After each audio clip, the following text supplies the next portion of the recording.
owners of different companies, why you guys decide to tap the entertainment industry with producing movies and now concerts? Kami talaga una. May concert. Why did we tap the entertainment industry? Why ba?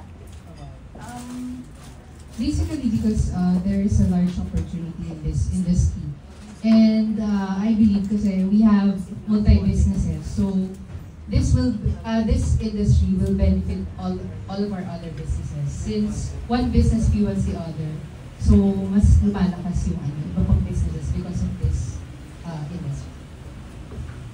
Also from our experience kasi before, just for the background of everybody, we were able to bring here kasi a Korean star,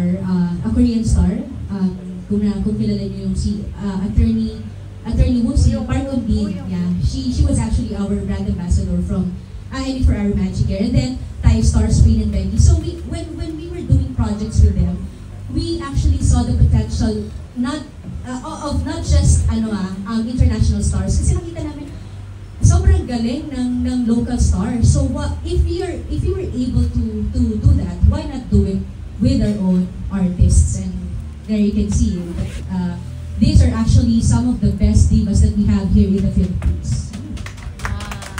Thank you. And for my question po for some of the artists, kung sino man po yung pwede sumagot. Kasi right now, talagang ang music scene, why after the pandemic, talagang totally naka-elevate na siya. Karamihan din ng mga press ko na dinadalo namin, nakasentro sa music. Ano yung masasabi ninyo na right now that you're into this industry, tapos sumasakay pa kayo sa lakas din ng original Pinoy music? Yes, any of the girls could answer that question? Do you have a specific, wala naman. So any. Okay, sige. So, hello everyone. Good afternoon po. We're just so grateful na after the pandemic, parang lahat kami gumaan na live stream lang. Lagi kaming gumagawa ng paraan na hindi pa rin namin maiwan yung craft namin, yung passion namin sa pagkanta.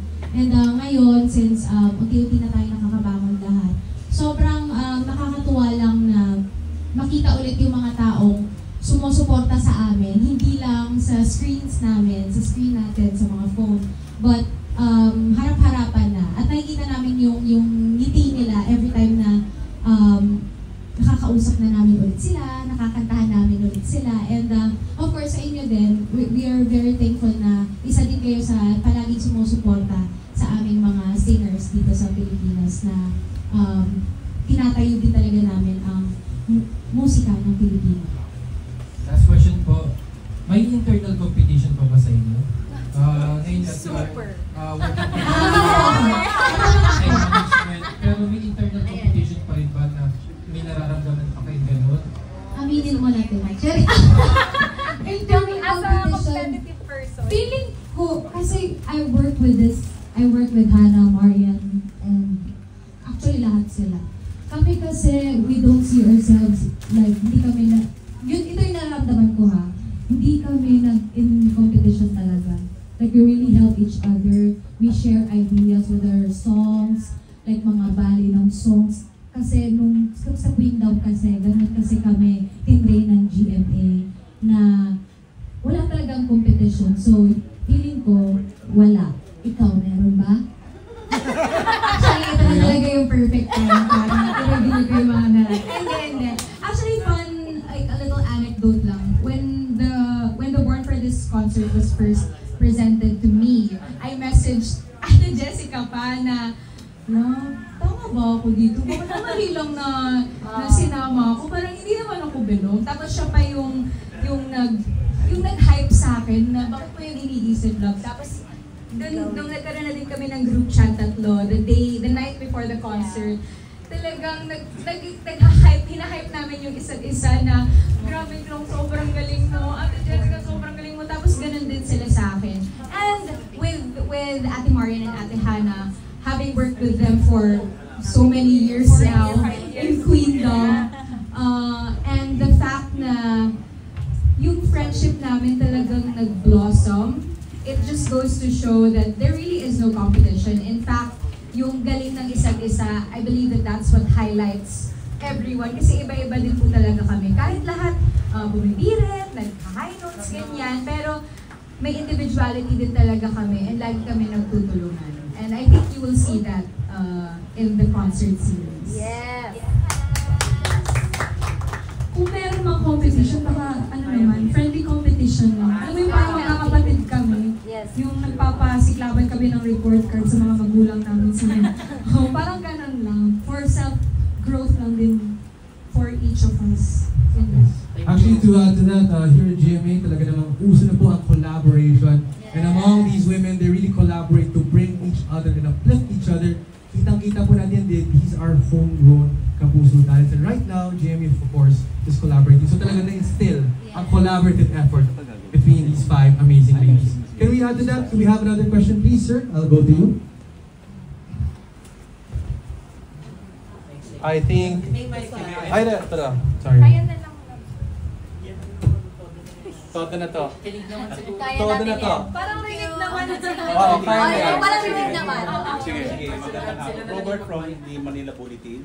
I think we are promoting 2 shows here, no? Isang Born for This and Versus. Yes. So, yung sa Born for This, Jessica and Chloe, tell us about your concert. Saan ang tour ninyo at kailan, and what can your fans expect of you? Mamaya si Versus.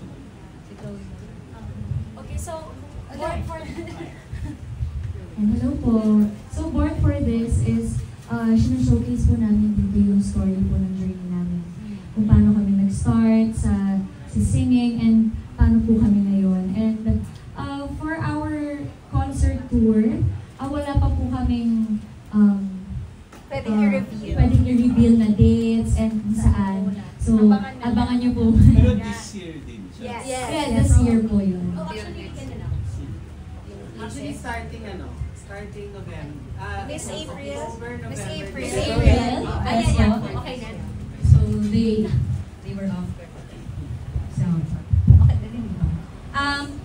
the lineup that we have for the tour, actually we have Bataan, so Bataan province. We have Tacloban, and then Cebu, and then Davao, and more to come actually because we look forward to doing this up to next year. Not just this year, but also up to next year. So we don't know how many more provinces, pero naka-line up na yun.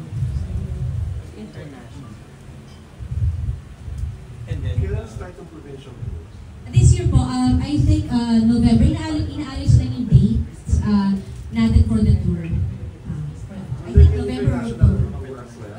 I'm sorry. May international tour as well pa. We are planning to do that. Thank you for asking that. Actually, isa pa sa idea, I don't know if it's possible, isa sa idea na naisip namin is yung, ano lang to parang we are preparing this. We don't know the opportunities ahead but basically, Born for This and Versus back to back sa international arena. We do not know. So, but that's a possibility because we believe so much in Filipino talents. So initially po, yung provinces is in Luzon pa lang po, no? No. Initially, we have Davao and Cebu. So, we have Visayas and Mindanao as well. Nag-debut na po sila before, di ba? Yes, okay. They actually had a successful concert at the Music Museum. Kaya namin siya itutour actually ngayon. and then for Versus, mukhang showdown yata rin yung dalawa to. Yeah. Yes, I think we should have Ms. Marian, of course, to talk about Versus. Ano mga abangan ng ating mga kapwa Pilipino dito? Walang internal Derive ka sa pangalang Versus. Magpapasiklaban po kami ni Hannah. Pero wala yung competition. Pero healthy competition pa rin. Oo, syempre. Walang competition. As one pa rin kami ni Hannah. As besties kami dito. Kumbaga, bardagulan ng dalawang divas. Ganun ang atake namin dito. Hindi ko lang alam kung personalan na ba to or Baka dito. pero tingnan natin. And to add to that, again, Born for This is coming back due to popular demand. Kasi talagang sobrang successful ng kanilang concert ng May.